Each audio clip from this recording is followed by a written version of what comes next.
નમસ્કાર, હું કૃષ્ણા શુક્લ મારી યુટ્યુબ ચેનલમાં આપ સર્વેનું હાર્દિક સ્વાગત કરું છું. હજી સુધી આપને જો ચેનલને સબસ્ક્રાઈબ ન કરી હોય તો સૌપ્રથમ ચેનલને સબસ્ક્રાઈબ કરો, ત્યારબાદ બેલ આઇકોન ઉપર ક્લિક કરો કે જેથી વિડીયો અપલોડ કરું એટલે આપને નોટિફિકેશન મળી જાય. નમસ્કાર તાલીમાર્થી બહેનો, લાસ્ટ વિડીયોની અંદર આપણે ઈ ટ્યુટોરિયલની સંકલ્પના વિશે વાત કરેલ હતી. જ્યારે આજે આપણે ઈ ટ્યુટોરિયલના સ્વરૂપ વિશે વાત કરવાની છે.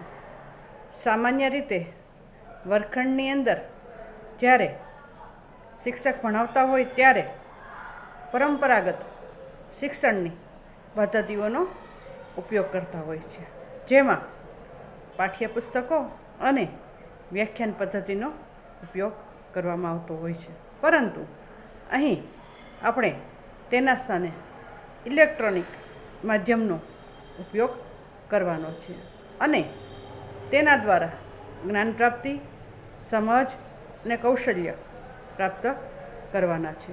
તો આજે આપણે ઈ ટ્યુટોરિયલના આ સ્વરૂપમાં તેની કેટલીક લાક્ષણિકતાઓ વિશે વિશદ ચર્ચા કરીશું.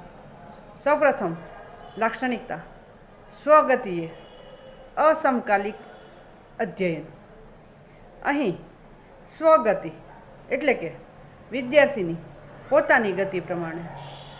જે હોશિયાર વિદ્યાર્થી હોય તો તે ઝડપથી જ્ઞાન પ્રાપ્ત કરે છે, જ્યારે નબળો વિદ્યાર્થી હોય તો તે તેની ગતિએ અભ્યાસક્રમ કરે છે. વર્ગખંડની અંદર આપણે સામાન્ય રીતે દરેક વિદ્યાર્થીને ધ્યાનમાં રાખ્યા વગર વર્ગખંડની મોટા સમૂહને ધ્યાનમાં રાખીને ભણાવતા હોઈએ છીએ. જ્યારે આ ઇલેક્ટ્રોનિક માધ્યમ દ્વારા જે વિદ્યાર્થી નબળો છે તે પોતાના જ્ઞાન પ્રાપ્ત કરવા માટે પોતાની ગતિએ આગળ વધશે. બીજું, જે હોશિયાર વિદ્યાર્થી છે તે પોતે ઝડપથી તેની અંદર જ્ઞાન પ્રાપ્ત કરી અને આગળના સ્ટેપની અંદર જશે. એટલે ઇલેક્ટ્રોનિક માધ્યમની સૌથી પ્રથમ લાક્ષણિકતા એ છે કે વિદ્યાર્થી સ્વગતિએ પ્રગતિ કરે છે. અને અસમકાલિક અધ્યયન એટલે કે જેનો સમયગાળો કોઈ નિશ્ચિત હોતો નથી.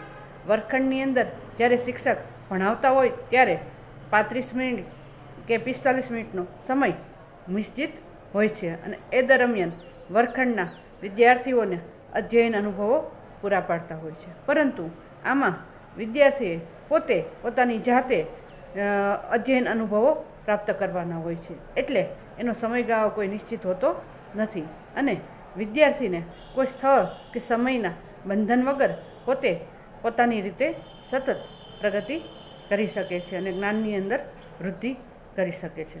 હા, ઘણી વખત એવું બને કે વિદ્યાર્થીને કોઈ માર્ગદર્શન આપવું હોય તો તેના માટે સમકાલિક અધ્યયન અનુભવો પણ આપવા પડે છે, પરંતુ તેનો સમયગાળો ખૂબ મર્યાદિત હોય છે અને આવા અધ્યયન અનુભવો દ્વારા વિદ્યાર્થીને જે કંઈ મૂંઝવતા પ્રશ્નો હોય એ પ્રશ્નોનું સોલ્યુશન આપવામાં આવે છે. આના માટેનું એક સારું ઉદાહરણ લઈએ તો આપણે દૂરવર્તી શિક્ષણની અંદર જ્યારે અભ્યાસ કરતા હોઈએ ત્યારે આ પ્રકારના વર્ગો ગોઠવી અને વિદ્યાર્થીને માર્ગદર્શન આપવામાં આવતું હોય છે અને તેને અધ્યયન અનુભવો કેવી રીતના પ્રાપ્ત કરવાના તેના માટેની સમજ છે તેમાં આપવામાં આવતી હોય છે. તો સૌથી પ્રથમ લાક્ષણિકતા આપણે જોઈએ કે સ્વગતિએ અસમકાલિક અધ્યયન. બીજું, આંતરક્રિયાત્મકતા. ઘણી વખત વર્ગખંડની અંદર શિક્ષક જ્યારે વિદ્યાર્થીને ભણાવતા હોય ત્યારે વિદ્યાર્થી બેધ્યાનપણે બેઠી રહેતા હોય છે, કારણ કે શિક્ષક માત્ર બોલતા હોય છે અને વિદ્યાર્થી માત્ર શ્રોતા હોય છે. પરિણામે તેના ભાગે કોઈ પ્રવૃત્તિ હોતી નથી. એટલે નિષ્ક્રિય થઈ અને ઘણી વખત વર્ગખંડની અંદર શું ભણાવે છે તે વિદ્યાર્થીને ઉપરથી જતું રહેતું હોય છે.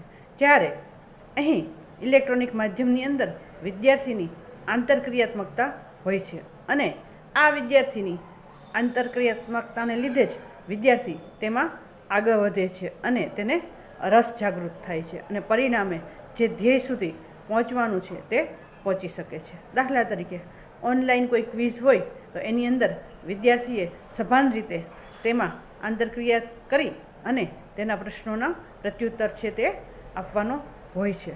તો આ રીતના ઓનલાઈન ગેમ છે, ઓનલાઈન ક્વિઝ છે વગેરે તેના ઉદાહરણ છે. અને તેના દ્વારા વિદ્યાર્થી છે સક્રિય રહે છે. અને જ્યારે કોઈ પણ વિદ્યાર્થી સક્રિય રહે છે ત્યારે તેના જ્ઞાનના દ્વાર ઝડપથી ખુલતા હોય છે. અને વિદ્યાર્થીને કોઈ પણ વિષય વસ્તુ, કોઈ પણ કન્ટેન્ટ હોય તે ઝડપથી યાદ રહી જતું હોય છે. હવે ત્રીજી લાક્ષણિકતા છે માધ્યમોની સમૃદ્ધિ. અહીં માધ્યમ તરીકે આપણે કોમ્પ્યુટર છે, લેપટોપ છે કે સ્માર્ટફોનનો ઉપયોગ કરતા હોઈએ છીએ.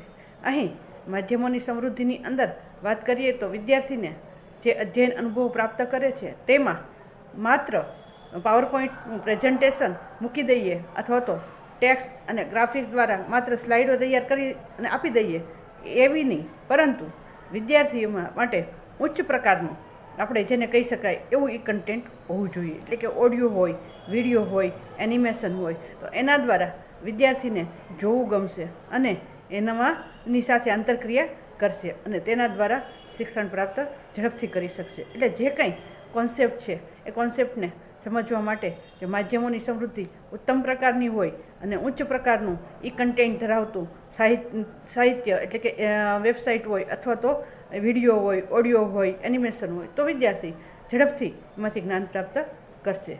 અસ્તુ. અહીં કેટલાક સ્વાધ્યાયના પ્રશ્નો આપવામાં આવેલા છે.